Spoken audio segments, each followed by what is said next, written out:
तैयार हो जाइए बाजार में एक और एक्शन पैक दिन के लिए, जहां पर आज कुछ और बेहतरीन रिकॉर्ड बनने की संभावना है। जी हां, 10,000 के पार होगी भारतीय बाजारों की शुरुआत और उसके बाद देखना है कि कितनी और मजबूती बनती है और क्या क्लोजिंग बेसिस पर भी हम 10,000 के ऊपर बंद हो पाते हैं। बैंक निफ्टी ने दिए थे कल ही अच्छी मजबूती के संकेत, ब्रेकआउट के संकेत, तो आज वहां किस तरह की तेजी होती है, ये है आज का बड़ा सवाल। लेंगे जवाब शेयर बाजार लाइव में। आप सबका स्वागत है। नमस्कार, मैं हूं अनिल सिंघवी।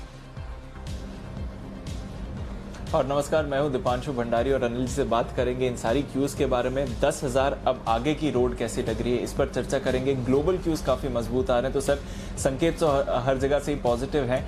आज के लिए बड़े ट्रिगर्स आपको कौन से दिख रहे हैं? बट मजबूत शुरुआत के लिए हम तैयार हैं सर। 10,000 के ऊपर आज शुरुआत होने वाली है। सवाल यही है सर, लगता है कि 10,000 के ऊपर टिक सकते हैं, 10,000 के ऊपर क्लोजिंग मिल सकती है, और अगर ये होता है तो फिर बाजार की आने वाली डायरेक्शन आपको कैसी दिख रही है? दीप, आज 10,000 के ऊपर निकलकर टिकने की संभावनाएं हैं, और वो संभावना इसलिए है दीप कि फैक्टर्स आपके लिए पॉजिटिव होते हुए दिख रहे हैं। पहली चीज़ तो ये बेहद साफ है कि चाहे अमेरिका में अंदर अशांति हो, चाहे कोरोना के मामले हो अमेरिका में या दुनिया भर में, बाजारों ने उन पर रिएक्शन देना छोड़ दिया। वो कहते हैं कि दिस इज न्यू नॉर्मल, तो बाजारों के लिए भी वो न्यू नॉर्मल है। अगर हमें अब कोरोना के साथ जीना है, उनसे काम करते हुए लड़ना है, धीमे धीमे अनलॉक होना है और लाइफ को वापस बैक टू ट्रैक लाना है, ठीक उसी तरह से बाजार भी मानकर चल रहे कि अब ठीक है, अभी नहीं, 3-6 महीने में कोरोना की जब वैक्सीन मिल जाएगी तब आप कोरोना को ठीक उसी तरह से भूल जाएंगे जैसे कि आप स्वाइन फ्लू को भूल चुके हैं। तो कमोबेश उन खबरों से बाजार आगे बढ़ चुका है। पहली चीज़ तो कोई भी सेंटिमेंट खराब करने वाली खबरें ज़्यादा असर डाल नहीं रही। चाहे अमेरिका में जो कुछ दंगे चल रहे हो उसका कोई असर अमेरिका पे नहीं पड़ता, क्योंकि सबको पता है 2-4 दिन की बात है, अल्टीमेटली कहीं कहीं तो रुकेंगे। तीसरी बात जो ग्लोबल मार्केट्स को हमेशा परेशान करती है वो है चीन और अमेरिका के बीच का तनाव। वो भी सब लोग मानकर चलते हैं कि भाई चलिए ठीक है, ये साल आपका इलेक्शन ईयर है तो कुछ न कुछ चलेगा, लगा रहेगा, कभी अच्छा कभी बुरा। और मैं तो बार बार वही कहता हूँ कि ट्रम्प साहब का स्टेटमेंट और आप रेजिस्टेंस और सपोर्ट लेवल देख लीजिए, मिला लीजिए, बिल्कुल एग्जैक्टली सपोर्ट लेवल के आसपास अच्छा स्टेटमेंट आ जाएगा, रेजिस्टेंस लेवल के आसपास आप एक ख़राब स्टेटमेंट आते हुए देखेंगे, और वो बाजार को उसी तरह से रेंज में ट्रेड करते हुए आप देखते, तो वो भी कमोबेश बाजार मानकर चल रहा है कि ठीक है ये चलते रहेगा, हर रोज़ थोड़ा कुछ ना कुछ। लेकिन इस बीच जो अच्छी चीज़ें हो रही है, जो लॉकडाउन धीमे धीमे खुलने के संकेत हमारे यहाँ आ रहे हैं, उनसे बाजारों को थोड़ा जोश मिला है। दूसरी बात से कि फिर से एफआईएस की बिकवाली रुकी है और खरीदारी के आंकड़े एफआईएस की तरफ से आते हुए दिख रहे हैं। तीसरा जोश मिल रहा है अच्छे मॉनसून को लेकर। वक्त पर मॉनसून आना, अच्छा मॉनसून होना, ये अपने आप में एक बड़ी राहत की बात है। नहीं तो आप जब 50 चीज़ों से जूझ रहे हैं जो इतनी नेगेटिव खबरों में, उसमें अगर आपको मॉनसून की और ख़राब खबर सुनने को मिले तो थोड़ा मूड ख़राब करने वाली, तो वो एक और फ्रंट है जहाँ पर अच्छी खबर आ रही है। रिजल्ट्स कमोबेश इस बार कहीं एक्सीडेंट है नहीं, क्योंकि हम पहले से बहुत कम उम्मीदों के साथ रिजल्ट सीजन में आए, और उस लिहाज से जो कुछ भी रिजल्ट्स आ रहे हैं दीप, वो उतने बुरे नहीं हैं उम्मीद के मुताबिक, या उम्मीद से कम बुरे हैं। इसके अलावा एक और जो चीज़ है वो ये कि काफ़ी हद तक बाजार जिस तरह से रिकवरी दिखाकर टेक्निकली स्ट्रॉन्ग होते हुए दिख रहे हैं, जिसमें एफआईएस के फ्लोज का बड़ा हाथ है, वो साफ आपको नज़र आ रहा है। चौथी बड़ी चीज़ जो पांचवी बड़ी चीज़ जो है वो ये है कि बाजार में बड़ी डील्स के लिए एपेटाइट है। आप देखिए, चाहे एचयूएल में ग्लेक्सो ने जो बड़ी स्टेक बेची हो, कोटक की 2 डील हो गई, रिलायंस का 50,000 करोड़ का राइट्स इशू आ गया, इन सब के बावजूद बाजार में लिक्विडिटी की कमी नहीं है। इसका मतलब क्लियर कट है कि अगर अच्छी क्वालिटी के स्टॉक्स में कहीं भी कोई भी बड़ी सेलिंग है भी, तो बाजार इसे एब्जॉर्ब करने को तैयार है, और शायद 2-3 हफ्तों के बजाय 2-3 महीने या 2-3 साल का व्यू बनाकर बाजार में अच्छी क्वालिटी स्टॉक्स में खरीदारी होती दिख रही है। तो ये सारे फैक्टर्स हैं जो बाजार में जोश भर रहे हैं। अब सबसे बड़ी चीज़ जो है, जो सवाल आपने 10,000 का कहा, देखिए 10,000 के पार निकलकर टिपाना, देखिए वैसे तो ये हमेशा अच्छा होता है कि आप किसी बड़े अहम लेवल, जो एक मनोवैज्ञानिक स्तर 10,000 का या 5 डिजिट का, उसे स्क्रीन पर पार करें। लेकिन आमतौर पर होता यही है कि कोई बहुत बड़ा लेवल हो तो वो आपका पार होता है गैप अप ओपनिंग के साथ। तो आज गैप से आप 10,000 के पार खुलेंगे। अगर क्लोजिंग 10,000 के ऊपर होती है तो ये नया जोश भरने वाली होगी, और तब बाजार आप और ऊपर की तरफ जाते हुए देखेंगे। फाइनली इसका फिर अब अगला टारगेट जो बनेगा वो 10,300 10,500 से लेकर 10,450 का बनेगा, जहां तक निफ्टी जाने की कोशिश कर सकता है। तो ये नया टारगेट बन जाएगा। अब आपको नीचे की तरफ जो सपोर्ट लेकर चलना है दीप, वो 9,700 से 9,825, ये 125 पॉइंट की रेंज ऐसी है निफ्टी में जो बेहद बेहद मजबूत सपोर्ट का काम करेगी, और जब तक ये ना टूटे तब तक डरने घबराने की जरूरत नहीं। तो पॉइंट सिंपल है, जो हम लगातार 3 दिनों से बात कर रहे हैं, जब से 9,250 निफ्टी ने पार किया, शॉर्ट बिल्कुल भी नहीं रहना है, खरीदारी करनी है। 16,800, 17,100 सिर्फ 5 ट्रेडिंग सेशन पहले ये लेवल्स है, वहाँ से आपको स्ट्रांगली खरीदारी करने की राय दी थी कि बैंक निफ्टी पर तो गोल्डन लेवल है, ये बिल्कुल भी मिस नहीं करना चाहिए, शॉर्ट्स भी काटनी चाहिए, दम लगाकर तेजी भी करनी चाहिए। और ये लेवल्स 22 तारीख के ही हैं, जो आपके 22 तारीख का लो 17,105 है, मुश्किल से 6 सेशन 5-6 सेशन वहाँ से हुए। 5-6 सेशन में आप देख सकते हैं 17,000 से लेकर आप ऑलरेडी लगभग 2,500 पॉइंट की तेजी बैंक निफ्टी पर देख ही चुके हैं, निफ्टी पर लगभग 1,000 पॉइंट की तेजी 5 ट्रेडिंग सेशन में आप देख चुके हैं। तो एंट्री के लिए एकदम लेवल आपको सही मिला है। अब सिंपल फॉर्मूला आपको यही लगाकर चलना है, और तेजी के मार्केट का या ट्रेंडिंग मार्केट का एक ही सिस्टम है कि आपको आपका स्टॉप लॉस पता होना चाहिए। अगर आपको अपना स्टॉप लॉस मालूम है, घबराने की जरूरत नहीं है। तो मेरे ख्याल से 9,700 9,825 की रेंज को मजबूत सपोर्ट मानकर आपको तेजी की पोजीशन बरकरार रखनी चाहिए, कैरी रखनी चाहिए। अब टारगेट इमीडिएट जो बनते हैं वो हायर साइड पर 10,300 10,350 के बनते हैं। दूसरी चीज एक और जो अब ध्यान में रखने वाली बात है, 10,000 के आसपास आने के बाद हो सकता है क्या होगा भी, इंडेक्स आपको सस्ता नहीं लगेगा, क्योंकि कंपनियों के नतीजे और आगे की कमाई के लिहाज से आप इंडेक्स को डिस्काउंट करने की कोशिश करेंगे तो आपको लगेगा कि वाकई निफ्टी महंगा हो चुका है। लेकिन ऐसे में आप निफ्टी के बाहर मौके बहुत ढूंढेंगे। तो हो सकता है एक बार बाजार 300 400 500 पॉइंट की रेंज में निफ्टी थोड़ा वक्त बिताने की कोशिश करें, 5 दिन में आप 1,000 पॉइंट बढ़ जाएं, उसके बाद अगर कंसोलिडेट करें तो कोई गलत बात नहीं। तो 9,700 9,825 नीचे की रेंज हो गई, ऊपर 10,300 450 की रेंज हो गई। इस रेंज के बीच में हफ्ते 2 हफ्ते बाजार निकाल सकता है, लेकिन तब आपके लिए जो एक्शन बढ़ेगा वो आपको समझना बहुत जरूरी है। और कहां आपके लिए कमाई के मौके होंगे, वो कमाई के मौके होंगे आपके निफ्टी के बाहर। सेक्टर स्पेसिफिक चर्निंग आपको जबरदस्त देखने को मिलेगी, पीटे हुए सेक्टर्स आपको अच्छा प्रदर्शन करते हुए दिखेंगे, कैश मार्केट के क्वालिटी स्टॉक्स में खरीदारी आती हुई दिखेगी। और मुझे लगता है कि अब अगले कुछ दिनों में, या यूं कहूं कि जून के महीने में, आपके पैसे बनाने के जो मौके बनेंगे वो मौके कैश मार्केट के स्टॉक्स में बन सकते हैं, लेकिन क्वालिटी स्टॉक्स में। ये ध्यान में रखिएगा, कैश मार्केट में कोई भी स्टॉक नहीं खरीद लेना है, और सिर्फ इसलिए नहीं खरीद लेना है कि वो अपना हाई से 50-75% 80% गिरा हुआ है। जी नहीं, आपको कैश मार्केट के स्टॉक्स खरीदने में ज़्यादा रिसर्च करनी है। आंख बंद करके कोई भी ये नहीं ले लेने का ये 5, 10, 15, 20% बढ़ गया या कोई एक अच्छी खबर के दम पर, वो रिस्की होगा। क्योंकि बाजार अगर कभी भी यू टर्न लेता है तो फिर उन स्टॉक्स में आप बुरी तरह से फंसते हैं। तो आपको अच्छी क्वालिटी के स्टॉक्स में, कैश मार्केट के स्टॉक्स में, वहाँ पर खरीदारी करनी चाहिए। ये आपके लिए 10,000 के ऊपर की राह होगी। तो यहीं लगे हाथ में आपको थोड़ा बैंक निफ्टी का भी आइडिया दे दूँ। बैंक निफ्टी भी जिस तरह से अब ब्रेकआउट दे रहा है 19,850 20,250 दीप बैंक निफ्टी के लिए मजबूत सपोर्ट जोन है। जब तक इसके नीचे नहीं जाता तब तक तेजी के रुझान के साथ रहना चाहिए। ऊपरी स्तरों पर देखिए, पहले 21,350 ये इमीडिएट रेंज है जहां जाने की कोशिश कर सकता है, लेकिन ऐसा लग रहा है बैंक निफ्टी भी 22,000 के तरफ बढ़ने की कोशिश कर सकता है अगर थोड़ा सा ग्लोबल मार्केट्स और साथ दे दे तो। बैंक निफ्टी की अंडर परफॉर्मेंस लगातार रही है, इसमें कोई डाउट नहीं। 30 अप्रैल के हाइज जो हैं बैंक निफ्टी के वो 21,967 के हैं, जिसे राउंड फिगर में आप 22,000 मानकर चल सकते हैं। और क्लोजिंग बेसिस पर 30 अप्रैल को 21,500 था, तो हम वहाँ से काफ़ी दूर है। जबकि 30 अप्रैल को निफ्टी 9,890 का हाई बनाकर चला था, वहाँ से ऑलरेडी ब्रेकआउट दे चुका है। जबकि बैंक निफ्टी वहाँ से अभी भी 10%, लगभग 10 तो नहीं तो भी 1,500 पॉइंट तो कम से कम अभी भी नीचे है ही। 20,500 से आप देखें 22,000, तो 1,500 पॉइंट की अंडर परफॉर्मेंस अभी भी बैंक निफ्टी की बाकी है। तो लेकिन अब लगता है बैंक निफ्टी पिछले 3 दिनों से जिस तरह से निफ्टी के मुकाबले में ज़्यादा तेजी से बढ़ रहा है, हो सकता है निफ्टी आपको 10,300 10,350 450 की रेंज में रुकता हुआ नजर आए। लेकिन बैंक निफ्टी फिर ऐसी सिचुएशन में 21,500 22,000 की रेंज तक जाने की कोशिश कर सकता है। तो आगे बड़े टारगेट फिर बैंक निफ्टी के लिए बनकर आएंगे। और शायद यही वजह थी कि कल हमने बैंक निफ्टी के ब्रेकआउट को भांपने की कोशिश की। कल 20,500 के ऊपर जो बंद हुआ, कल हमने क्लोजिंग में कहा कि आप फ्यूचर्स भी लेकर जा सकते हैं।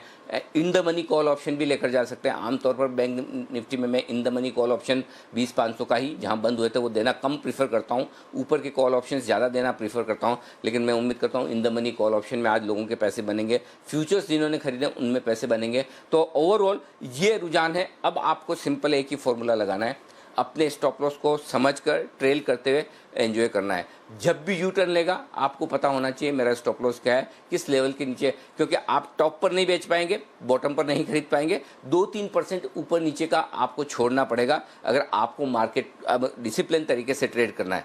अंदाज से करना है कि जो मैं सोच रहा हूँ वही सही होगा, तब तो फिर आप किसी भी लेवल पे कोई भी ट्रेड लें, वो एक अंदाज वाली बात है। लेकिन डिसिप्लिन तरीके से, डेटा के लिहाज से, रेंज के लिहाज से, सपोर्ट के लिहाज से अगर आपको ट्रेड करना है तो आप स्टॉप लॉस को स्ट्रिक्टली मॉनिटर करिए। और हर रोज मैं आपको एक ट्रेलिंग स्टॉप लॉस देता रहूँगा कि जिसके नीचे जाने के बाद बाजार आपको करेक्शन के संकेत देगा। तब तक आपको डरने घबराने की बिल्कुल भी ज़रूरत नहीं है। जी दीप। बिल्कुल, तो एक ट्रेलिंग स्टॉप लॉस रखना अब जरूरी हो गया है और बाजार में अब थोड़ा चर्न भी देखने को मिलेगा। सर, उसी को लेकर एक दो सवाल थे। आपने एक्चुअली काफी सारी इंटरेस्टिंग चीजें बोली। एक तो जो कैश मार्केट्स में कैश स्टॉक्स पर फोकस आते हुए दिख सकता है, वहां की अगर बात करें, या फिर जिस तरह से 1000 पॉइंट की रैली बहुत छोटे टाइम में आई है, अभी भी कुछ ऐसे ट्रिगर्स हैं सर जिसकी वजह से सेंटिमेंट बिगड़ सकता है। हालांकि हम चाहेंगे कि नहीं बिगड़े, बट बिगड़ सकता है। रिस्क कैसे मैनेज करना चाहिए ऐसे बाजार में सर? किस तरह के, आपको जैसे कि कहा कि एक ट्रेलिंग स्टॉप लॉस रखना जरूरी है, पर जिनकी स्टॉक स्पेसिफिक पोजीशंस हो या जो थोड़े मुनाफे में आ रहे हो, या फिर कुछ ऐसी लेगेसी आपके स्टॉक्स पकड़े हुए हैं जो अभी तक घाटे में थे और शायद ब्रेक इवन पर आ रहे हैं या थोड़े मुनाफे में आ रहे हैं, वो कैसे मैनेज करना चाहिए पार्ट सर? क्योंकि काफी सारे लोग फिर जब मार्केट तेजी में होती है तो टेम्पटेशन रहती है कि थोड़ा और आ जाए, थोड़ा और आ जाए, तो वो ग्रीड बना रहता है सर। जी दीप, दो तरीके हैं। देखिए, इन जनरल मैं आपको इंडेक्स का ही बता सकता हूँ। स्पेसिफिक स्टॉक्स में एक्शन अलग तरीके से हो सकता है और वो होता ही है। इसीलिए मैं आपको एक चीज़ कह रहा हूँ कि हो सकता है इंडेक्स थोड़े वक्त के बाद शांत हो जाए। कल तक की एक्सपायरी तक जो गर्मी खानी है खा ले, और उसके बाद है ना छोटी सी रेंज में पड़ा रहे हफ्ते 2 हफ्ते की, भाई ठीक है।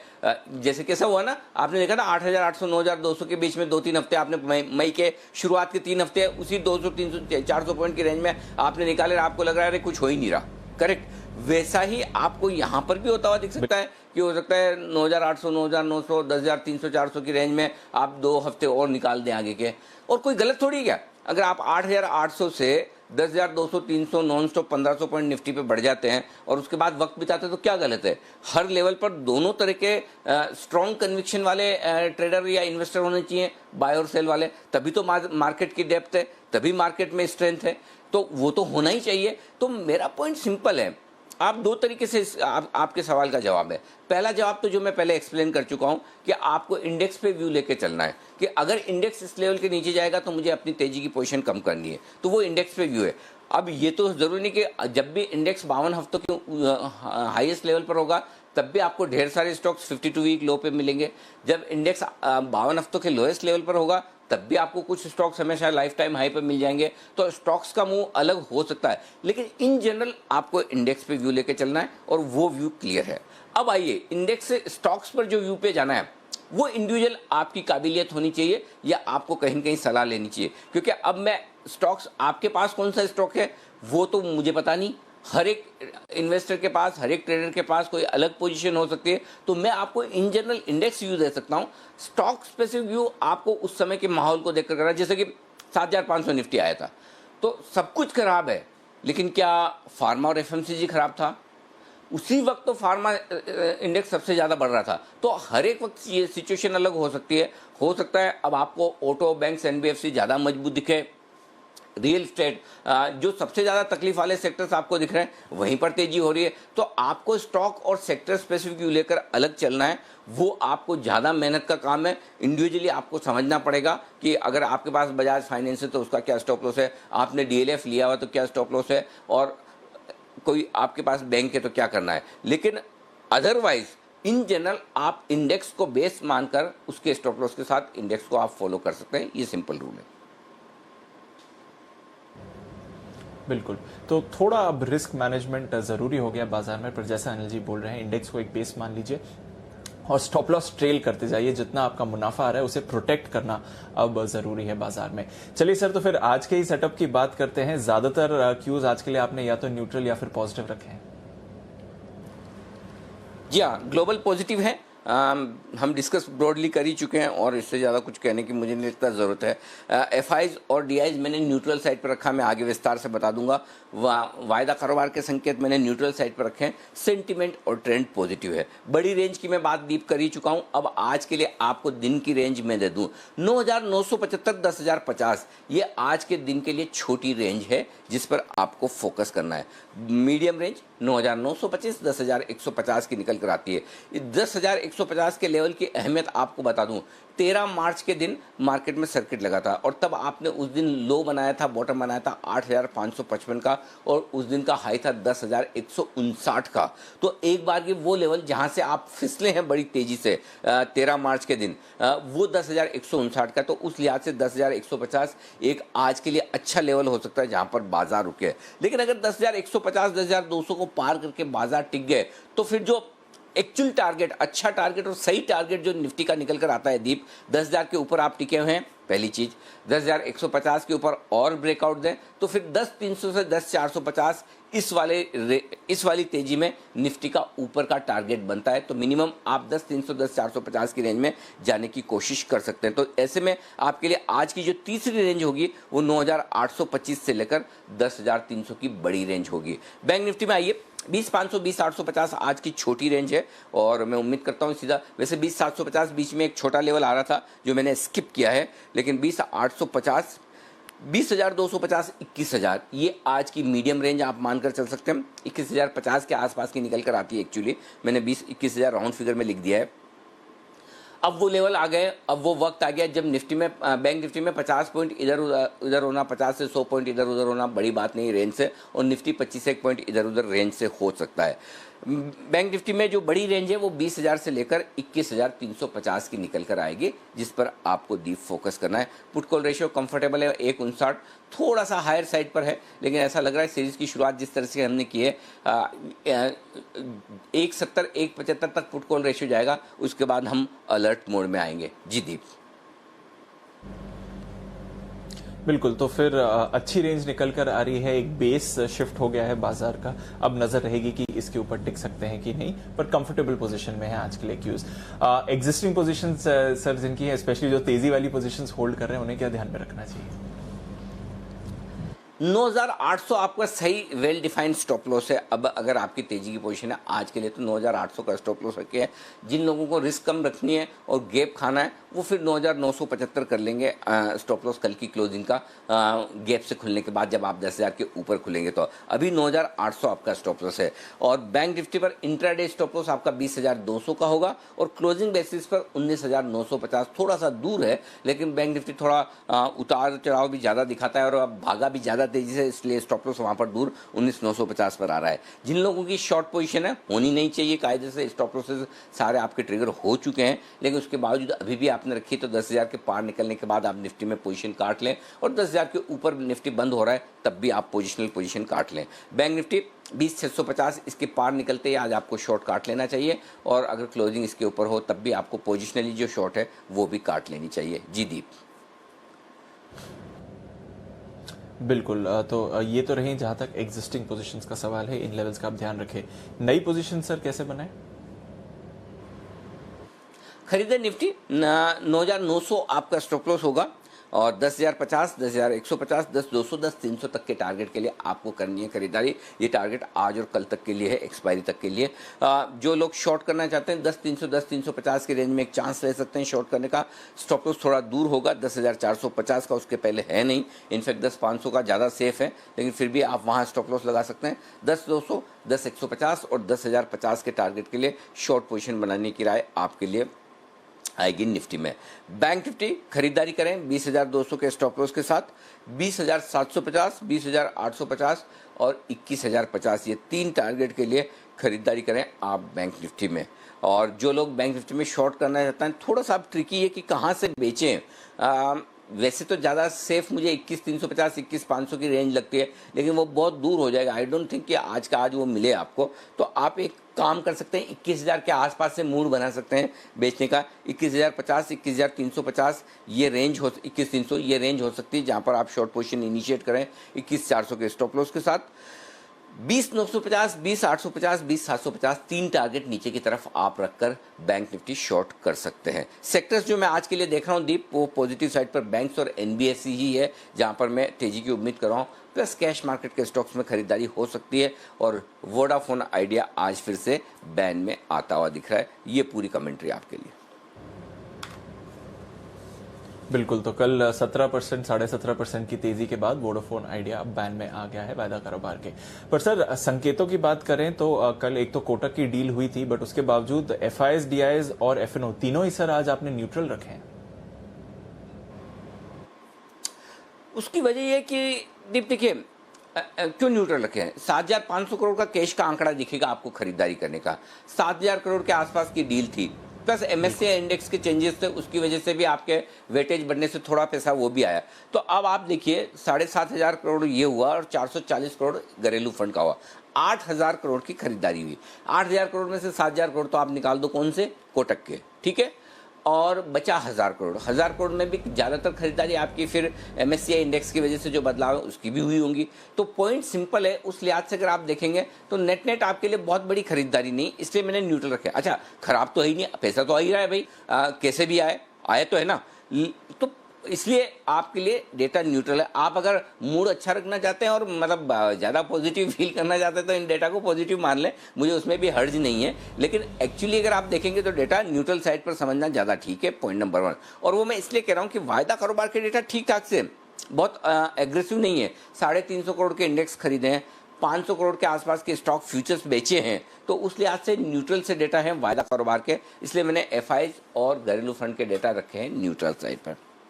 अब आइए एफएनओ के डेटा, ये हैं इंटरेस्टिंग। पहली चीज, प्रीमियम जो है डिस्काउंट जो है वो कम हुआ है। 35 पॉइंट का डिस्काउंट जो निफ्टी पे चल रहा था वो घटकर 16 पॉइंट पर आ गया, एक नंबर। इसका मतलब ये है कि शॉर्ट कवरिंग हो चुकी है काफ़ी हद तक। बैंक निफ्टी 65 पॉइंट का डिस्काउंट है, लगभग उतना ही 63 पॉइंट का बना हुआ है, यानी कि बैंक निफ्टी में अभी भी शॉर्ट्स हैं। निफ्टी में भी शॉर्ट्स हैं, ऐसा नहीं कि नहीं है। वो कब और कैसे कवर होंगे, अब सबसे इंटरेस्टिंग एनालिसिस आज के वायदा कारोबार के डेटा का दीप जो है वो सुनना जरूरी है, और वो आज कल और अगले कुछ दिनों तक बाजार का डायरेक्शन तय करेगा, और वो है 10,000 का लेवल। अब 10,000 के लेवल पर आप हाईएस्ट ओपन इंटरेस्ट कॉल्स में देखिए, वो है 24 लाख शेयरों का वीकली सीरीज में जो कल एक्सपायर होगी, 19 लाख शेयरों का जून की मंथली सीरीज, कुल मिला के 43 लाख शेयर, ठीक है। अब 43 लाख शेयर जैसे आज आप 10,000 के पार निकलकर ट्रेड करना शुरू करेंगे, इनकी तो रिस्क आ गई, ठीक है। ये शॉर्ट है, इन्हें तो काटना है। अब चलिए हटा दीजिए मंथली वालों के पास, उनके पास पूरा महीने का टाइम है, कोई जल्दी नहीं, मान लिया भैया ठीक है आपको जल्दी नहीं, आप इंतजार करें। अगर उनको जल्दी नहीं है, लेकिन उन लोगों को तो जल्दी है जिन्हें कल ही एक्सपायरी देखनी है। 24 लाख शेयर कल की एक्सपायरी का 10,000 कॉल, 9,900 पर 11 लाख शेयर, लगभग 40 से 50 लाख शेयर 10,000 के ऊपर निकलते कल की एक्सपायरी वाले कॉल ऑप्शन जो राइट हुए हैं ये रिस्क पर आ जाते हैं, ठीक है। तो ऐसे में 10,000 के ऊपर टिकने पर दो चीजें होंगी, पहली शॉर्ट कवरिंग, और दूसरा आमतौर पर है ना, जब भी कोई मंदी भी करता है तो वो सोचता है अरे अब जब आप 9,500 600 के आसपास, अरे 10,000 के ऊपर क्या जाएगा। अभी आप कोई भी बात करेंगे ना, बड़ा लेवल कोई भी बोला अरे 10,500 के ऊपर क्या जाएगा। तो वो जो लेवल होता है ना, वो राउंड फिगर वाले लेवल की अहमियत ज़्यादा होती है, और जब राउंड फिगर वाला लेवल टूटता है तो फिर शॉर्ट कवरिंग ज़्यादा एग्रेसिव होती है। तो इसलिए 10,000 के ऊपर अगर आज हम बंद होते हैं तो फिर 10,300 10,450 के लिए बाजार तैयार होता हुआ दिख रहा है। तो आज के लिए सबसे बड़ा लेवल और सबसे काम का लेवल अगर कहीं है तो वो सिर्फ और सिर्फ 10,000 का है, और 10,000 के ऊपर टिकते ही आपको अच्छी शॉर्ट कवरिंग होती हुई दिखेगी। और डीप एक और चीज़, अगर आप 10,050 10,100 की रेंज में खुल जाते हैं और दिन भर 10,000 के नीचे नहीं आते हैं तो आप कल मान के चलें आपकी एक्सपायरी कल बहुत दमदार होने वाली है। 10,150 10,300 की रेंज में कल आपको ये एक्सपायरी होते हुए दिखेगी। तो आज अगर 10,000 दिन भर में नहीं तोड़ा तो बाजार मतलब वो फिर आग लगाएगा बहुत जोर से और अच्छी खासी शॉर्ट कवरिंग करवाएगा। नीचे सपोर्ट कहाँ है, 9800 और 9900 दोनों ही लेवल पर पुट ऑप्शंस में जिस तरह की पोजीशन बनी हुई है वो बहुत मजबूत सपोर्ट का काम करेगी। तो डेटा साफ बता रहे हैं 9800 के नीचे की एक्सपायरी की संभावना कम है। 10,000 हाईएस्ट ओपन इंटरेस्ट है, आज उसको पार कर लेंगे, टिक जाएंगे, दिन भर उसके नीचे नहीं आए, क्लोज कर दिया तो फिर आप बड़ी और अच्छी खासी शॉर्ट कवरिंग के लिए और तेजी के लिए तैयार हो जाइए।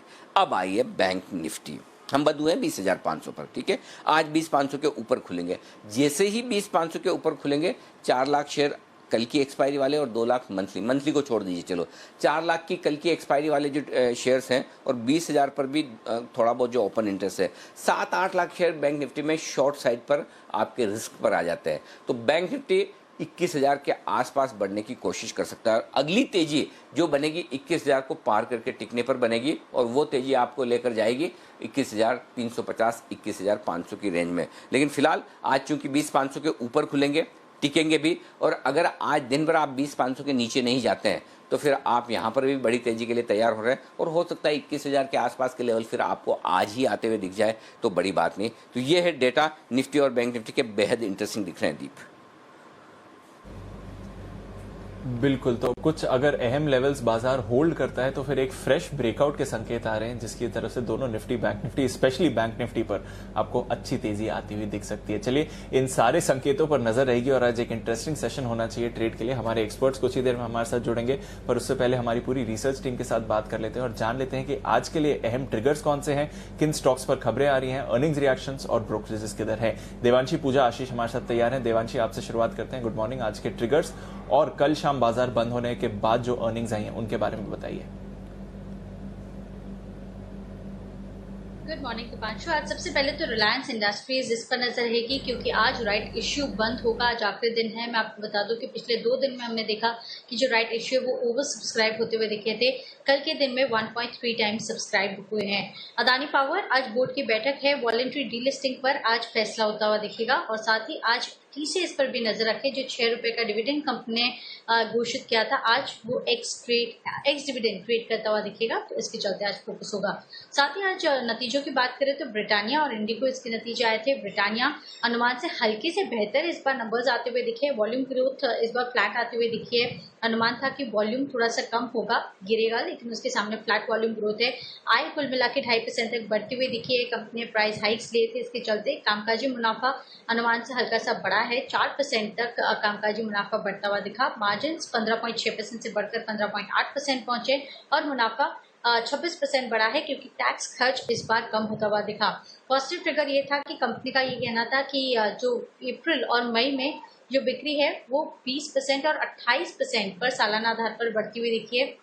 यहाँ पे अच्छी रिकवरी दिख रही है और साथ ही इनके जो इन्फ्लेशन है वो अनुमान से थोड़ा सा कम होता हुआ दिखा है, ये पॉजिटिव है। लेकिन एक ही कंसर्न था लोन रिसीवेबल पर, जो 18 करोड़ से बढ़कर 200 करोड़ पे पहुंचे हैं, इसके चलते थोड़ी सी चिंता जरूर है। इंडिगो के नंबर्स आप देखिए, ऑपरेशनली काफी ज्यादा कमजोर नतीजे थे। आय 5% बढ़ती हुई दिखी है, लेकिन जो घाटा है वो 590 करोड़ से बढ़कर 870 करोड़ पर आता हुआ दिखा है। साथ ही एबिटार जो है उसमें 96% तक की गिरावट देखने मिली है। मार्जिन केवल 1% पर आते हुए दिखे हैं इस तिमाही में, 28% के सामने। तो कोरोना का इम्पैक्ट, जो लॉकडाउन का इम्पैक्ट है वो क्लियरली देखने मिला।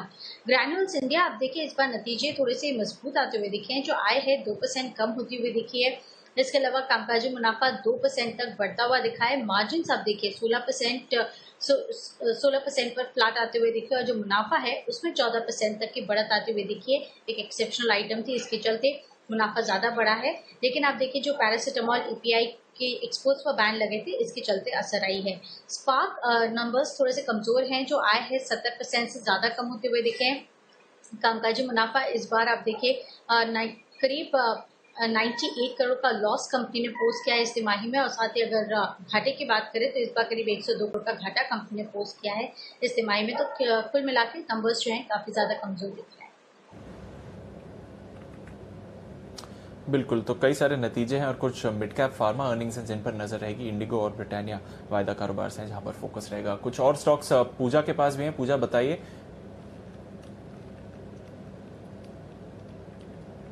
धामपुर शुगर्स, कुछ और नतीजों की बात करें तो कैश सेगमेंट से धामपुर शुगर ने अपने नतीजे घोषित किए। नतीजे कमजोर दिखाई दे रहे हैं। बिक्री की अगर बात करेंगे तो 25% की बढ़त जरूर हुई है, लेकिन कामकाजी मुनाफा कंपनी का काफी ज्यादा घटा है। मार्जिन 21% से घटकर इस बार 11% के आए हैं और मुनाफे में भी 4% की गिरावट इस बार दर्ज हुई है। स्पंदाना स्फूर्ति, यहाँ पर नंबर्स अच्छे दिखाई दे रहे हैं। आय में 61% की बढ़त देखी गई है, मुनाफे में भी करीब 13% की बढ़त देखी गई है। हालांकि कामकाजी मुनाफा यहाँ पर कंपनी का घटा है। कुछ और खबरों की बात करें तो आज सिंजीन इंटरनेशनल पर नजर रखिए। हाई मीडिया लैब के साथ कंपनी ने करार कर लिया है। ये एलिसा टेस्ट किट बनाने के लिए करार किया गया है, जिसका कि इस्तेमाल कंपनी कोरोना वायरस के टेस्टिंग में इस किट का इस्तेमाल किया जाएगा।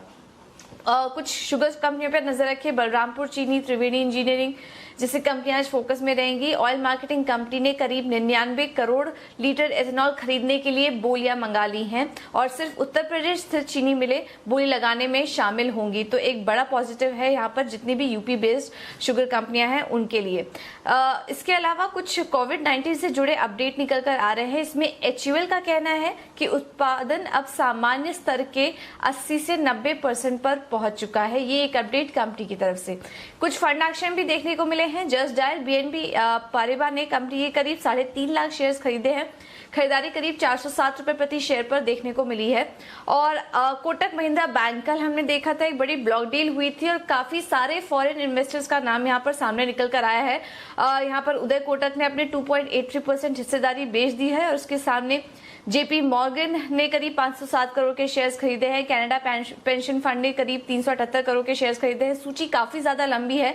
जो मेन यहाँ पर बायर्स हैं उसमें government of Singapore investment corporation समेत काफी सारे बड़े निवेशकों का नाम शामिल है।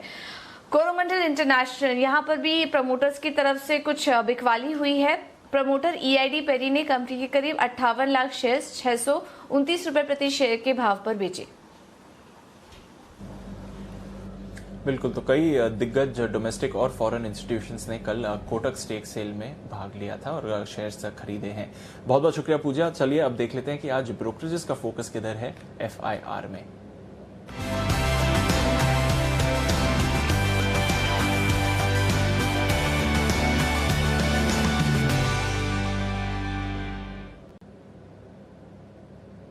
गुड मॉर्निंग आशीष, सबसे पहले तो बताइए कि नतीजों के दम पर ब्रोकरेजेस क्या कह रही हैं। मॉर्निंग दीपांशु। मदरसन सुमी के कल नतीजे आए थे, रिपोर्ट्स आती हुई दिखी हैं। CLSE की रिपोर्ट है, खरीदारी की राय को बरकरार रखा है 110 रुपए के लक्ष्य के लिए। कहने नतीजे थोड़े से कमजोर थे, लेकिन अगर आप देखें तो कंपनी के जितने भी प्लांट्स है सभी में कामकाज शुरू हो गया है, जिसको ब्रोकरेज हाउसेस काफी ज्यादा पॉजिटिव मान रहे हैं। मॉर्गन स्टैनली ओवरवेट की रेटिंग दे रहे और मौजूदा भाव से अगर आप देखें तो ज्यादा ऊंचा लक्ष्य नहीं दे रहे, केवल 1 रुपये ऊपर 103 रुपए का लक्ष्य इन्होंने दिया है। और जेफरीज गोल्ड की रेटिंग दे रहे 105 रुपए के लक्ष्य के लिए। HUL के नतीजे आए थे 29 तारीख यानी फ्राइडे को। गोल्डमैन सैक्स की रिपोर्ट आई है, न्यूट्रल की रेटिंग को बरकरार रखा है। 1544 से लक्ष्य को घटाकर 1523 कर दिया है। ये कह रहे हैं कि लॉकडाउन के चलते जो है बिक्री पर असर देखने को मिला और छोटी अवधि में जो है मार्जिन्स पर भी प्रेशर देखने को मिला है। एरिस लाइफ साइंसेज के नतीजे आए थे, क्रेडिट स्विस की रिपोर्ट है, आउट परफॉर्म की रेटिंग को बरकरार रखा 500 रुपए के लक्ष्य के लिए। ये कह रहे हैं कि छोटे बेस का बेनिफिट देखने को मिला, काफी सारे एडजस्टमेंट है और अगली तिमाही से हो सकता है कि एडजस्टमेंट जो है सेटल हो जाएंगे, पर उसके बाद जो छवि है वो क्लियर नजर आएगी। बिल्कुल, तो कई सारे नतीजों के दम पर रिएक्शंस है, पर अन्य स्टॉक्स पर क्या फोकस है ब्रोकरेजेस का आशीष? दीपांशु, यूनाइटेड स्पिरिट्स पर हम देख रहे हैं सरप्राइजिंगली 2 दिन से लगातार डाउनग्रेड जा रहे हैं। कल क्रेडिट स्विस का डाउनग्रेड आया था। आज JP मॉर्गन ने भी जो रेटिंग है उसे डाउनग्रेड कर न्यूट्रल की राय देती है 570 रुपए के लक्ष्य के लिए। कह रहे कि हाल ही में जो आई जो तेजी है स्टॉक के अंदर, जिसके चलते मान रहे कि अब अपसाइड की गुंजाइश बहुत कम है। साथ ही लेके जो मांग को लेकर जो चिंता है बरकरार है, जिसके चलते भी स्टॉक पर हल्के से नेगेटिव है। भारतीय एयरटेल एक ऐसा स्टॉक है जहां पर हम देख रहे हैं कि लगातार जो ब्रोकरेज हाउस की रिपोर्ट्स हैं वो पॉजिटिव साइड पर ही आती हुई दिख रही हैं। जेफरीज की रिपोर्ट आज आई है, खरीदारी की राय को बरकरार रखा है 660 रुपए के लक्ष्य के लिए। ये कह रहे हैं कि FY25 तक अगर आप देखें तो ARPOs में सालाना 3 से 5% की बढ़त देखने को मिल सकती है और FY23 तक यानी आप मान लीजिए लगभग 3 साल के अंदर ये मान रहे कि स्टॉक जो है 840 रुपए से 1110 रुपए तक जा सकते हैं, यानी काफी ज्यादा पोटेंशियल एक्सपेक्ट कर रहे हैं स्टॉक के अंदर। IGL पर अंत में देख लेते हैं, 2 ब्रोकरेज हाउस की रिपोर्ट्स आई है। क्रेडिट स्विस जो है न्यूट्रल की रेटिंग दे रहे 410 रुपए के लक्ष्य के लिए।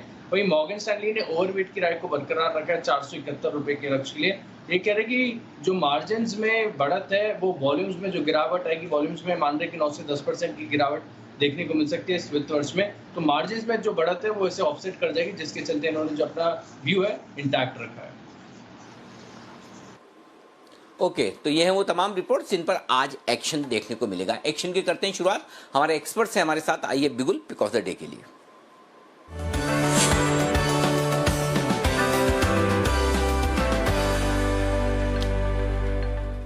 राकेश जी गुड मॉर्निंग, बताएं सर आपका stock. Good morning Anil ji, good morning Deepanshu. Anil ji, मेरा स्टॉक तो जीएमआर इंफ्रा है, जिसको 2 दिन पहले भी मैंने और कुणाल जी ने रिकमेंड किया था। उस दिन टारगेट्स अचीव हुए थे। टेक्निकली एक ब्रेकआउट है, एक बड़ा सपोर्ट 18 रुपए 90 पैसे के अराउंड बना है, तो रिस्क रिवॉर्ड फेवरेबल लगता है। 18 रुपए 90 पैसे के स्टॉप लॉस के साथ 21 रुपए 80 पैसे के टारगेट के लिए इसको लेने की राय है। और मेरी विनती है व्यूअर से कि वायदा बाजार में ना ट्रेड करें, लॉट साइज काफी बड़ा है। अगर ट्रेड करना हो तो छोटी क्वांटिटी में कैश में ही करें। ओके, ये है आपके लिए जीएमआर इंफ्रा। 1980 में खरीदने की राय है, 1890 का स्टॉप लॉस, 2180 का टारगेट। आइए कुणाल जी से लेते हैं उनकी पे। कुणाल जी गुड मॉर्निंग, बताएं sir. Good morning Anil ji, good morning Deepanshu. Anil ji, सबसे पहले तो काफ़ी चिंता मुझे हो रही थी क्योंकि वहाँ चक्रवात निसर्ग का आज मेरे ख्याल से आगमन होने वाला है मुंबई में। तो आप लोग सुरक्षित रहें, आप लोग सब सेफ रहें, ये मेरी उम्मीद है, कामना है। तो पूरे एहतियात आप लोग बरतिएगा, घरों में ही रहिएगा। तो ये मेरा आपको मतलब शुभ इच्छा है कि ये सब कुछ ठीक ठाक हो जाए, इससे ज़्यादा नुकसान ना हो। और अनिल जी, मेरी खरीदारी की राय है, खरीदना है सिंजीन को, जिसमें मैंने अभी अभी सुना कि कोई खबर भी आई है। सिंजीन में 355 के ऊपर एक ब्रेकआउट आता हुआ कल की ट्रेड में हमने देखा और 370 पर बंदी आई है। मुझे लगता है कि आज भी सिंजीन में तेजी रहेगी, तो इसको खरीदें। यहां पर एक 362 रुपए का स्टॉप लॉस रख लें 362 का। मुझे लगता है कि 385 और 395 ये 2 टारगेट्स हैं जिनके लिए सिंजीन को बाय करना चाहिए। ओके, तो सिंजीन में यहाँ पर खबर ये है, मैं बता दूं, और अच्छी खबर है कि हाई मीडिया लैब के साथ कंपनी ने करार किया है। एलिसा ये टेस्ट किट बनाने के लिए करार किया। ये एलिसा नाम की टेस्ट किट है जो कोरोना वायरस की टेस्टिंग में इस्तेमाल की जाती है। ये एक अच्छी खबर है सिंजीन के लिए, तो ये खबर भी है। कल स्टॉक में मजबूती भी दिखी है, आप देख सकते हैं चार्ट्स में आखिरी मिनटों में स्टॉक बड़ी मजबूती के साथ बढ़ता हुआ नजर आया। राकेश जी, आपके डिपार्टमेंट की चीज़ें कुछ कहना चाहते हैं आप भी इसमें? नहीं अनिल जी, मैं छोटा सा एक अपडेट शेयर करना चाहता हूं। इस स्टॉक को मैंने और कुणाल जी ने 10 की कमाई पे 365 366 के अराउंड दिया था। उस दिन ये 374 तक गया था, फिर रिट्रेस हुआ, करेक्शन आई, 340 रुपए पे आया। तो अनिल जी, कुछ लोगों ने मुझे इतनी मेल करी और इतना ट्रोल करा, ये अनिल जी लंबी अवधि के लिए बताया था। तो एक चीज व्यूअर्स को कहना चाहता हूँ, जैसे अनिल जी कल आपका 50th बर्थडे था, तो 50वां जन्मदिन आपका एक दिन में नहीं आया था, उसमें 50 साल लगे थे अनिल जी। तो स्टॉक मार्केट में भी समय देना पड़ता है। पैटर्न अब बहुत क्लियर हो रहा है, नीचे में 340 रुपए का अच्छा बेस है। तो जिन लोगों ने उस समय लिया था, चिंता कर रहे थे, चिंता नहीं करनी चाहिए। अब ये लगता नहीं है 340 के नीचे जाएगा, तो जिन्होंने लिया है लंबी अवधि के लिए होल्ड करें। बंसल जी, आपने तो खतरनाक रिसर्च की। ये तो मुझे पता ही नहीं था। मेरे 50वीं बर्थडे में मुझे 50 साल लगे आने में, वाह गजब। लेकिन बंसल जी का जो मैसेज है वो बहुत लाउड एंड क्लियर है कि भाई काम 50 साल तक पहुंचने में 50 साल लगते ही हैं, एक दिन में नहीं होता। बड़े टारगेट पहुंचने में बड़ा वक्त लगता है। बंसल जी बिल्कुल समझ गया। सिंजीन इंटरनेशनल जब बड़े टारगेट दिए तो आपको थोड़ा वक्त रखना चाहिए, ये सिंपल सी बात है। आइए वागले साहब भी हमारे साथ है। वागले साहब good morning sir. Anil ji good morning, Deepanshu good morning. मैं बाय करूंगा बजाज फिनांस। कल हमने बजाज फिनसर्व में बात की थी। नॉर्मली ये दोनों स्टॉक साथ में चलते हैं और ये जब चलते हैं तो ये मूव 2 से 3 दिन तक कंटिन्यू होती है। तो बजाज फिनांस में अभी भी अपसाइड बाकी है। 2346 का क्लोज है मेरा, 2313 2313 का स्टॉप लॉस होगा और मेरा टारगेट 2448, लगभग एक 100 रुपए की मूव मुझे अपसाइड में दिख रही है। हाँ, एक ही चीज है, अगर सीधा गैप से 30-40 रुपए ऊपर खुले तो फिर नहीं लेना चाहिए। अदरवाइज इवन एक 10-12 रुपए की गैप से खुलता है तो भी मुझे रिस्क टू रिवॉर्ड अट्रैक्टिव दिखता है। ओके, 2313 के स्टॉप लॉस के साथ खरीदारी करनी है। टारगेट एक बार फिर से बताएं वागले साहब। 2448, 48। ओके 2448 2448। एक चीज बताओ वागले साहब, मुझे ये समझ में नहीं आया, आपका भी और बंसल जी का भी, ये सुबह सुबह जो आप पिक ऑफ द डे देते हैं इसमें तो कभी राउंड फिगर वाले टारगेट नहीं आते, दिन में तो जो सारे देते हैं सारे राउंड फिगर देते हैं। अगर यही कॉल आपने जो दिन में दिया होता मार्केट खुलने के बाद तो आप सीधा बोलते हैं अरे जी 2310 का स्टॉप लॉस लगा लीजिए, 2315 का लगा लीजिए, 2450 का टारगेट। और जब आप सुबह सुबह रात को जा होमवर्क पूरा करके आते हैं, जैसे GMR 1890 का स्टॉप लॉस, 2180 का टारगेट, राउंड फिगर में आते ही नहीं, ऐसा क्यों? अनिल जी, ऐसा इसके लिए कि ये स्टॉप लॉसेस और टारगेट्स फॉर्मूले से कैलकुलेट किए जाते हैं, तो हम वैसे के वैसे देते हैं। वैसे 2 रुपए से कोई फर्क नहीं पड़ना है। आपको जिसको राउंड फिगर कंफर्टेबल है वो राउंड फिगर ले ले, वो 2450 की टारगेट ले ले, उससे कोई फर्क नहीं। सवाल आप समझे नहीं, फॉर्मूला तो आप दिन में भी लगाते होंगे ना वागले साहब? Anil ji, during the day भी मैं वैसे ही देता हूँ। आप बोलते हो मुझे राउंड फिगर दे दीजिए, याद रखने को अच्छा लगता है, अच्छा होता है, इसके लिए मैं आपके लिए राउंड करके देता हूँ। ओके, चलिए 2448 ये है टारगेट, 2-4 रुपए अपनी। जी सर। अनिल जी, अभी मैं समझता हूँ आपके 50 साल हुए, 50 साल लगे, जैसे राकेश जी ने कहा, तो आपको अभी याद रखने को मुश्किल होता है। मेरा एक खुद का एक्सपीरियंस है। बिल्कुल, ओके। चलिए शुभम जी भी हमारे साथ है इस वक्त तैयार। शुभम जी गुड मॉर्निंग, स्वागत है सर आपका, बताइए अपनी pick of the day. Good morning Anil ji, और पहले तो बिलेटेड हैप्पी बर्थडे, और आपका आने वाला साल काफी शुभ रहे। मेरा जो आज का जो पिक है, वो है एक्सिस बैंक। और अगर हम एक्सिस बैंक को देखें और बाकी फाइनेंशियल्स में जिस तरह से जो रैली की शुरुआत हुई थी वो वहीं से हुई थी, और मुझे लगता है कि एक्सिस बैंक जहां पे काफी शॉर्ट्स बने हुए थे और पिछले 2 दिनों से हम देख रहे हैं कि यहाँ पे थोड़ा सा लॉन्ग डेवलप होता हुआ दिख रहा है, तो मुझे लगता है कि यहाँ पे थोड़ा और फॉलो अप बाइंग हमें आता हुआ दिख सकता है। तो बिकॉज बाजार ऑलरेडी काफी चल चुका है, तो एक थोड़ा सा सेफर OTM ऑप्शन हम यहाँ पर लेकर के चलेंगे। तो 440 के स्ट्राइक का जो कॉल ऑप्शन है वो खरीदने की राय है। 25 रुपए का यहाँ पे लक्ष्य होगा और 10 रुपए पे स्टॉप लॉस मेंटेन करें, तो मेरे दोनों ही लेवल राउंड फिगर पे हैं, तो याद रखने में काफी आसानी होगी। ओके, और खरीदना कितने में है सर? अनिल जी, एक्सिस बैंक का 15 रुपये 50 पैसे का क्लोज है, तो 15 रुपया 50 पैसे के आसपास का एंट्री। लो, ये तो राउंड फिगर आया ही नहीं, 15.5 हो गया।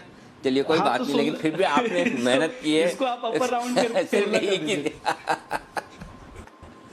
ठीक है, 15-16 रुपए के आसपास खरीदिए, 10 रुपए का स्टॉप लॉस, 25 रुपए के टारगेट के लिए शुभम जी की राय है एक्सिस बैंक में खरीदारी की। आइए अविनाश जी हमारे साथ है। अविनाश सर स्वागत है आपका भी, बताएं सर आपका पिक ऑफ द डे।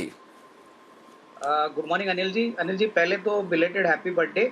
और आज का जो हमारा पिक है वो बेसिकली ब्रिटानिया ने बहुत ही दमदार नंबर दिखाए हैं। और सबसे बड़ी बात जो मैनेजमेंट की कमेंट्री है, उन्होंने कहा है कि अप्रैल और मई में भी जो टॉप लाइन का जो ग्रोथ है वो करीबन 15-16% है। कंजम्पशन अभी भी अच्छी तरह से चल रहा है, हालांकि अभी भी लॉकडाउन का थोड़ा सा इफेक्ट उनको सहना पड़ा है। हमको लग रहा है कि कोई भी निवेशक अगर इस लेवल से भी अगर खरीदता है तो करीबन 3650 3700 का टारगेट प्राइस लेके इसमें अच्छा अपसाइड मिल सकता है। काफ़ी क्वालिटी स्टॉक है और हमको लग रहा है कि not only today but in the next 6 to 12 months एक अच्छा आउट परफॉर्मर साबित हो सकता है।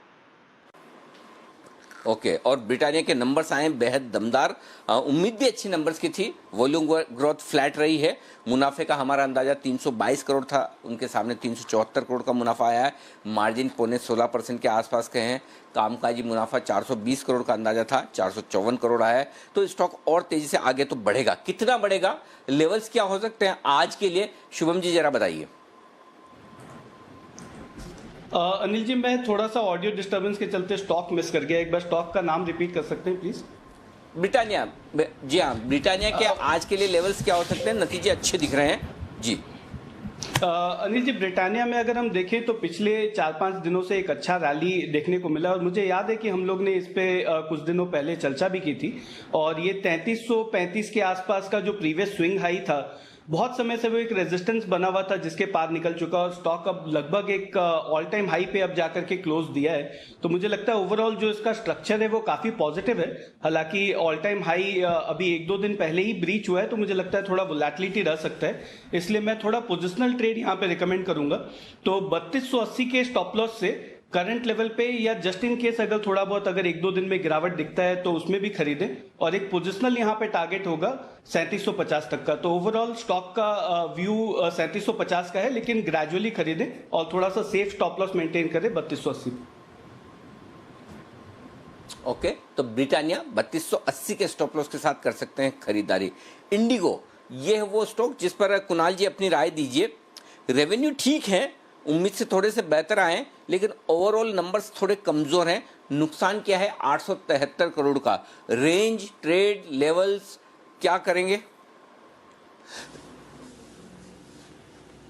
अनिल जी देखिए, पिछले लगभग 1.25 महीनों से हम देख रहे हैं कि इंडिगो एक रेंज में ही ट्रेड कर रहा है। मार्च से लेकर के अभी तक अगर आप देखें तो एक रेंज रही है, और रेंज 1060 ऊपर और नीचे आप 860 रुपए के लेवल्स देख रहे हैं, और इसी 200 पॉइंट की रेंज में इंडिगो ने काफी वक्त बिताया। मुझे लगता है कि अभी भी रेंज में ही रहेगा, तो मेरे इन स्तरों पर कोई ट्रेडिंग की राय नहीं है। जब तक स्टॉक 1000 के लेवल को पार न कर ले तब तक खरीदारी ना करें। 1000 के ऊपर अब ब्रेकआउट होगा, पहला टारगेट 1060 का होगा और 1000 के ऊपर ही खरीदना चाहिए। नीचे जब तक ये स्टॉक 870 के लेवल्स को होल्ड कर रहा है, ओवरऑल स्ट्रक्चर रेंज बाउंड है, तो 870 के नीचे ही बिकवाली का मोड बनेगा। तो इन स्तरों पर फिलहाल अवॉइड करने की राय। ओके, फिलहाल अवॉइड करें, इंटरग्रुप कोई ट्रेड ना करें। देखते हैं आज किस तरह से खुलता है और उसके बाद किस तरह से बढ़ता है। लेकिन वागले साहब, आपका फेवरेट BPCL आज नतीजे पेश करेगा। आपके पूर्व एम्प्लॉयर जो नतीजे देने वाले हैं, डिस्क्लेमर तो हो ही गया। बताइए, रिजल्ट के पहले कोई तेजी मंदी के संकेत है या फिर नोटा? अनिल जी, पिछले लगभग 7 से 8 दिनों में ये स्टॉक 300 के नीचे से लेकर अभी 340, 341 का क्लोज है, तो वहां पर चला है। और मुझे लगता है थोड़ा सा ये साइडवेज मूव होगा। मेरे को शॉर्ट करने के भी कोई संकेत नहीं है। थोड़ा सा हल्का सा प्रॉफिट बुक करे वो लिया से ठीक है, बट मेरे को ये लग रहा है कि 310, 350 ये रेंज है, ये BPCL थोड़ा टाइम स्पेंड करेगा। तो ये लेवल लेने का नहीं है, ये लेवल शॉर्ट जाने का भी नहीं है। अगर लेना ही है लॉन्ग टर्म के लिए या पोजिशनल के लिए, तो मैं 310, 320 ये रेंज में लूंगा। ओके, 310, 320 की रेंज में आएगा तो खरीदेंगे, और वो तो होगा तो फिर नतीजों के बाद ही होगा। लेकिन जो बैंक्स और NBFC फिर से मजबूत हो रहे हैं, उनमें से कहीं कोई खरीदारी की राय अविनाश जी आपको दिखती है, आपको पसंद हो? एक बैंक, एक NBFC। इनफैक्ट अनिल जी, अगर हम बैंक की बात करें तो हमको अभी भी ICICI बैंक काफ़ी पसंद है। हमको लग रहा है कॉर्पोरेट बैंक्स में और बेसिकली रिटेल बैंक्स का जो कॉम्बिनेशन है, ये बैंक्स के लिए, ये इसमें से ICICI बैंक सबसे वेल पोजिशनड है। इनके जो बाकी सारे सब्सिडरीज है, जैसे कि ICICI सिक्योरिटीज, ICICI लोम्बार्ड और जो इंश्योरेंस की बिजनेसेस है, वो भी बहुत ही अच्छी तरह से आने वाले 12 महीने में परफॉर्म करेंगे। तो यहाँ पे करीबन 420, 425 का टारगेट लेके इसको इस लेवल से भी खरीदा जा सकता है। और NBFC में हमको लग रहा है बजाज फाइनेंस पे ही दाव लगाना चाहिए। हालांकि शेयर थोड़ा सा शॉर्ट टर्म में बढ़ चुका है। कोई भी गिरावट अगर आती है करीबन 2000 या 1900 तक, तो ये खरीदने का मौका रहेगा, क्योंकि NBFC में ये सबसे बड़ा वेल पोजिशन प्लेयर है। आगे 6-12 महीने में सेक्टर की हालत तो खराब होगी, लेकिन बजाज फाइनेंस में लिक्विडिटी काफ़ी है और इनकी एसेट क्वालिटी दमदार है। तो यही दो विकल्प हो गए at least near to medium term की। ओके, तो यहाँ पर आपके लिए है खरीदारी करने की राय इस वक्त बजाज फाइनेंस में, और बजाज फाइनेंस वागले साहब को भी आज आया है, बेहद पसंद है। एक और स्टॉक है जिस पर राय ये बंसल जी मदरसन सुमी CLSA 110 रुपए के टारगेट के साथ खरीदारी करने की राय दे रहा है। क्या और तेजी है इसमें? देखिए अनिल जी, टेक्निकल रुझान काफी बढ़िया है। एक ब्रेकआउट भी यहाँ देखने को मिला है। 96 रुपीज का अनिल जी स्टॉप लॉस बैठता है, और ये स्टॉक अनिल जी ऊपर में 118 और 119 रुपए तक जाने का दमखम रखता है। अनिल जी, CLSA ने तो अब दिया है, अगर आपको ध्यान हो और आपको याद हो तो मैं आपको याद कराता हूँ। आपने ये स्टॉक 9 अप्रैल के अराउंड अनिल जी 55-56 रुपए के अराउंड बोला था कि बहुत गिर चुका है और ये चलेगा। तो मेरे ख्याल से उस दिन के जो लो थे दोबारा से रीटेस्ट नहीं हुए हैं। मेरी मेमोरी अनिल जी आप जितनी शार्प तो नहीं है, बट जहां तक मैं बोल रहा हूँ मुझे लगता है ठीक है। तो इस पर थोड़ा सा प्रकाश डालें आप। वो ऐसा है ना कि देखो, मेमोरी सबकी बराबर शार्प होती है, आपको क्या याद रखना वो इम्पोर्टेंट है बस। तो आप है ना अपनी वाली कम याद रखते हो, मेरी कॉल्स ज़्यादा याद रखते हो, तो मुझे बड़ा डर भी कभी कभी लगता है। लेकिन अच्छी बात ये निकली कि इस बार आपने अच्छी वाली याद रखी है कि मैंने सही वक्त पर रिकमेंड किया था। एक्चुअली बात बताऊँ, बंदल जी मुझे खुद को याद नहीं है शायद कि उस वक्त, लेकिन मुझे ये जरूर याद है कि आप पहले रिकमेंड किया था, लेकिन एग्जैक्टली किस लेवल पे किया था वो ध्यान नहीं आ रहा। बट बिल्कुल इसमें कोई डाउट नहीं, मदरसन सुमी मजबूती के साथ बढ़ने को तैयार है, एक और स्टॉक आगे। ग्रेन्यूल्स, ये आपका फेवरेट स्टॉक रहा है कुणाल जी, राकेश जी, और इसके नतीजे आए हैं कल बाजार बंद होने के बाद। अच्छे नतीजे दिख रहे हैं ग्रेन्यूल्स के। कामकाजी मुनाफा ठीक है, 2-1% बढ़ा, मार्जिन भी स्टेबल, बहुत अच्छे नहीं बहुत खराब नहीं, मिले जुले कह सकते हैं, स्टेबल नंबर से। चार्ट्स पे बताइए इसकी राय। देखिए अनिल जी, चार्ट्स इसके काफी मजबूत हैं और इसके अनिल जी नतीजे काफी अच्छे आए हैं। ये स्टॉक हमने 10 की कमाई पे भी रिकमेंड करा, और as a disclaimer Anil ji 165, 166 पर अपने क्लाइंट्स को भी मैंने रिकमेंड किया हुआ है लंबी अवधि के लिए। और अनिल जी इस नतीजों में खास बात यह है कि जो फ्री कैश फ्लो है वो काफी बड़ा है, purely on basis of Anil ji fundamental जो कैश फ्लो बड़ा है। ये स्टॉक एक नए लाइफ टाइम हाई का कैंडिडेट लगता है। इन स्तरों पर जिन्होंने लिया हुआ है होल्ड करें, कोई भी करेक्शन आती है तो खरीदें। हमने अनिल जी अपने क्लाइंट्स को 250 रुपए के लक्ष्य के लिए रिकमेंड करा है और ये लक्ष्य टीवी पे भी दिए हुए हैं। परफेक्ट, 250 रुपए के टारगेट के लिए ग्रेन्यूल्स में खरीदारी करके बने रहें, ये है राय बंसल जी की।